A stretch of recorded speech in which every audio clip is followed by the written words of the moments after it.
In the report before the break, we revealed that after the July and August earthquakes that were centred in Seddon, GNS scientists began calculating the odds of another big quake.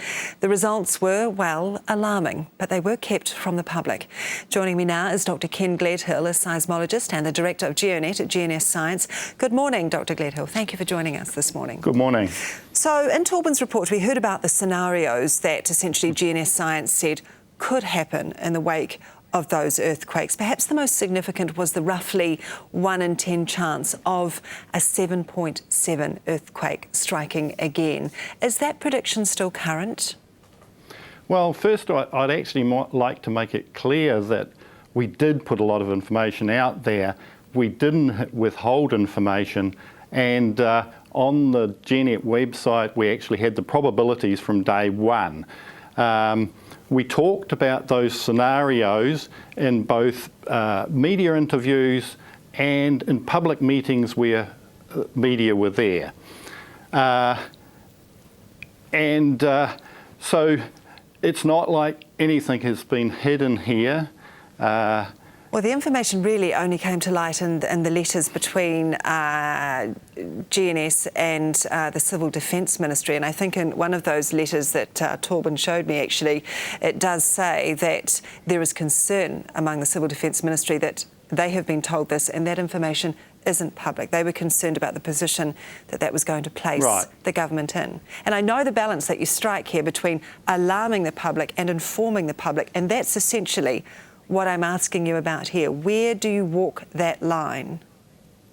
Well, we routinely brief the Ministry of Civil Defence after events, and we'll routinely work through scenarios that will let us plan our work program to improve our understanding.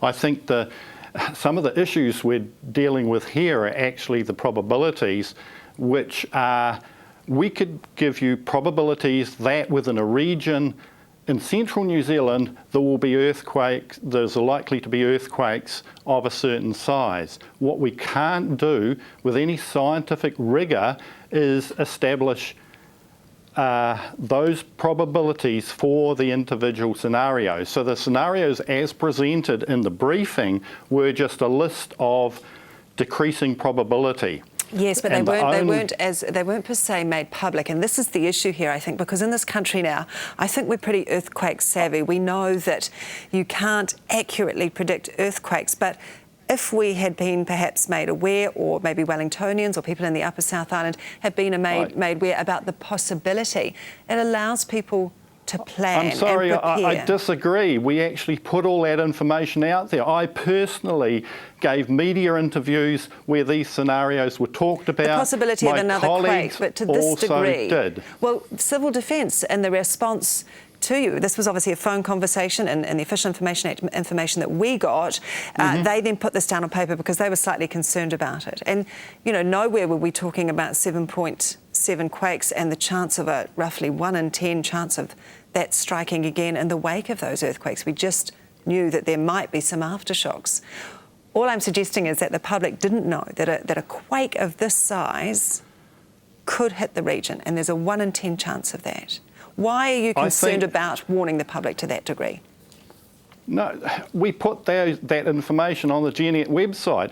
100 million people visited the GNet website. I mean, 100 million hits occurred on the GNet website during that period. The information was out there. It wasn't specifically about a 7.7 though. Torben Akel has looked quite extensively for that information, and he said it was never out there, it was never public. Well, I saw articles that talked about the Marlborough area, Upper South Island, being like the Grand Central Station of earthquake faults, and that mentioned earthquakes of that size. So the information, I contend, was out there. Okay, we'll have to agree to disagree on that. How often do you, though, suppress information like this? Because the email to the Civil Defence Minister, that suggested that this isn't the first time that information like this is held essentially at a scientific level and a government level, but not made aware, the public's not made aware of it. I think the public would probably be quite happy that we regularly brief the Ministry of Civil Defence and state officials on our state of understanding at that time. But that's the issue, isn't it? Should the public be briefed too? Because it gives people an opportunity to plan and get kits together, or maybe, you know, something as simple as attach the television to the wall, or, you know, try and potentially save lives that way. I think everyone is comfortable with the knowledge that there may be a big quake at some stage, but this sort of information, should you be having the debate about how much the public needs to know?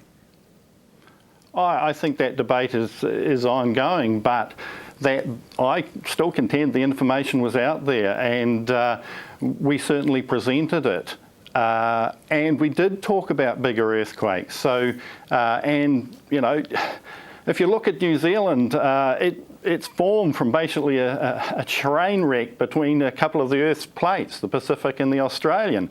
And it's a complex system. It's not simple. Under our feet, there's faults everywhere. And when one of those faults actually breaks, it does change what happens. And this is the kind of information we put out there.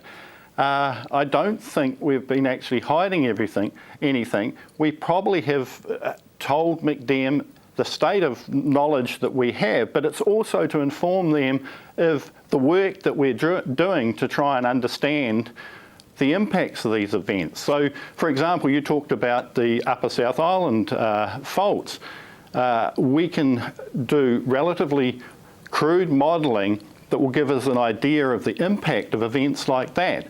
And so we do these scenarios so we can identify the kind of work we should be doing. Okay. And we were briefing the Ministry of Civil Defence on that. But does the public know everything that you know? Well, that's a hard question. I mean, why did I go and do a PhD if they know everything I know? But on the other hand, of the risks we're talking about here, of course the public doesn't. That's why, you know, taxpayer funded, we pay you, we pay scientists to understand this for us. Does the public know every level of risk that they should know?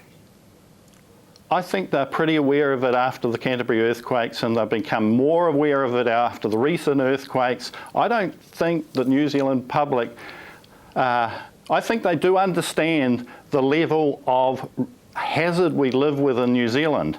And it's what makes New Zealand what it is. It's what makes New Zealand a country we want to live in and people want to visit, but it also means we have to continually put out that message, be prepared, and I think that's what we do in conjunction with the ministry. So our philosophy at GNS is as soon as we can be comfortable with the scientific validity of something, we actually put it out there. All right, Dr. Ken Gledhill, GNS scientist, thank you for your time this morning.